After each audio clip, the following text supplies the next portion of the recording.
বাজারে একটা প্রচলন আছে যে মীর কাদিম যেটা বলে বা যেটা মুন্সিগঞ্জ ক্যাটেল নাকি মুন্সিগঞ্জ ক্যাটেল, এইটা মাংসের নাকি একটু চাহিদা বেশি বা মাংসটা একটু মজাদার আর কি। হ্যাঁ এটা আসলে সত্যি যে আসলে আমাদের যে অন্যান্য যে এক্সোটিক ব্রিড আছে বাইরে থেকে যে জাতগুলো আনা হয়েছে সেখানে একটা বড় সমস্যা হচ্ছে এই মাংসগুলোতে প্রচুর পরিমাণে ইন্ট্রামাসকুলার ফ্যাট রয়েছে, কিন্তু আমাদের যে এই যে মীর কাদিম এটা হলো লিন মিট, অর্থাৎ এই যে চর্বিবিহীন মাংসের জন্য এটা খুব বিখ্যাত। এবং অবশ্যই আমাদের যে বাহিরের যে ক্রস তার চাইতে আমাদের মীর কাদিমের মাংস সেটা অনেক কোয়ালিটিফুল এবং খেতেও অনেক সুস্বাদু।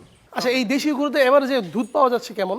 দেশি ক্যাটেলের আসলে এই জায়গাটা আমাদের একটা চ্যালেঞ্জিং যে আমাদের যে দেশীয় যে গরুগুলা সেখানে আমাদের হাইস্ট পিকে যখন আমাদের মিল্ক প্রোডাকশনটা পিকে হয় তখন আমরা 4-5 লিটার পর্যন্ত পাওয়া যায়, কিন্তু অ্যাভারেজে আমরা যদি দেখতে যাই তাহলে সেখানে 2-2.5 লিটারের মতো দুধ দেয়। এই জায়গাটাতে আমাদের আসলে কাজ করা রয়েছে যে আমাদের কিভাবে আরো দুধ প্রোডাকশন বাড়ানো যায়। এই দেশীয় যে শেডটাতে আমরা অবস্থান করছি, তো দেশীয় গরুর ব্যাপারে আপনারা আসলে কতটুকু আশাবাদী? আসলে আমি আশাবাদী, কেননা আপনাকে কস্ট বেনিফিট অ্যানালাইসিস করতে হবে।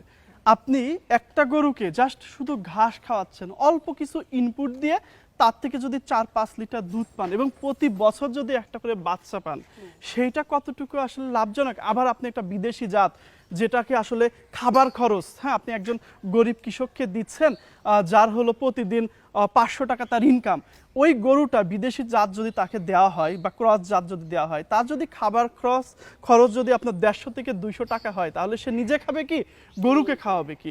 এবং সবচেয়ে আরেকটা বড় কথা, আমাদের এই যে দিনকে দিন যে গ্লোবাল ওয়ার্মিং যে হারে তাপমাত্রা বাড়ছে, সেখানে কিন্তু এই গরুগুলা টিকে থাকা খুব কঠিন। যেমন আমি একটা উদাহরণ দেই, এই গরুগুলো আমরা দেখছি, এটা হলো হলস্টেইন ফ্রিজিয়ানের ক্রস। এই হলস্টেইন ফ্রিজিয়ান কিন্তু আসলে 10 থেকে 15 ডিগ্রি সেলসিয়াস তাপমাত্রা, শীত প্রধান দেশের গরু।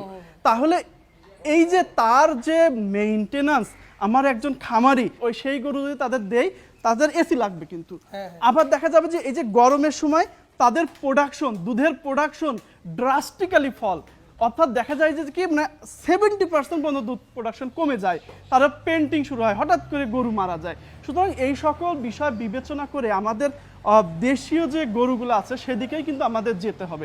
এই পাশে কিছু গরু দেখলাম যে আপনারা ছেড়ে রাখছেন, এটা কি উদ্দেশ্যে? এটা হচ্ছে হলস্টেইন ফ্রিজিয়ান পিওর ব্রিড, আমরা আমেরিকা থেকে আনা হয়েছে। আসলে এটা আনার উদ্দেশ্য হচ্ছে এই আমরা সুপিরিয়র অ্যানিমেলকে এখানে রেয়ার করব, এখান থেকে আমরা বুল কাপ তৈরি করব, তার সিমেন্ট আমরা সারা বাংলাদেশে ছড়িয়ে দেব, যার ফলে আমরা এইগুলো এনেছি। এগুলো প্রত্যেকটা হচ্ছে আমাদের কিন্তু কাউ, হ্যাঁ, গাভী। তো প্রত্যেকটাই গাভী না? জি, আমাদের এগুলো প্রত্যেকটা। আচ্ছা, এগুলো কি লালন পালনের জন্য বিশেষ কোনো ব্যবস্থা নেন নাকি স্বাভাবিক যেভাবে আছে সেভাবে? একটু বিশেষ ব্যবস্থা আছে অন্যান্যদের চাইতে, এইটা একটু ব্যতিক্রম। এদের একটু ম্যানেজমেন্টটা যে বললাম যে আপনি যত বিদেশি এক্সোটিক ব্রিডে যাবেন তত আপনার ম্যানেজমেন্টটা ডিফিকাল্ট হয়ে যাবে। এই গরুগুলা আমাদের যে আবহাওয়া সেখানে কিন্তু আসলে টিকে রাখা খুবই কঠিন, আমরাই খুব হিমশিম খেয়ে যাই। তারপরে আলহামদুলিল্লাহ আমরা চেষ্টা করছি, দেখেন অন্যান্য গরুগুলা খুব সুন্দরভাবে এই তাপমাত্রাতে তারা কিন্তু টিকে থাকতে পারে। এইগুলা যত তাপমাত্রা বাড়বে সমস্যা। আমাদের এই জায়গাগুলো কিন্তু আমাদের বালু দেওয়া আছে, এদের কিন্তু ওয়েট অনেক বেশি, 400-500 কেজি পর্যন্ত ওয়েট হয়। এই ভারের কারণে এদের যে খুরগুলো আছে, হ্যাঁ, এই খুরে খুব সমস্যা দেখা দেয়, যার কারণে আমরা বলে থাকি যে দুধের গরুগুলা সামনের যে একটা এক্সটেনশন সেখানে বালু দিতে, যাতে বালুর ওপরে তারা হাঁটবে, ওদের খুরে মানে আঘাত ভর পাবে। আচ্ছা, এই পাশে একটা শেড দেখছি একটু ভিন্ন, এটা আসলে কি টাইপের শেড? এইটা হচ্ছে আমাদের, এটাকে আমরা বলি কিউবিকল শেড। সেটা আসলে একটা ইকো ফ্রেন্ডলি শেড। যে আমরা জানি যে দিনকে দিন আমাদের দেশের টেম্পারেচার গ্রীষ্মকালে আমাদের 43 ডিগ্রি সেলসিয়াস পর্যন্ত তাপমাত্রা আসলে হয়ে যায়।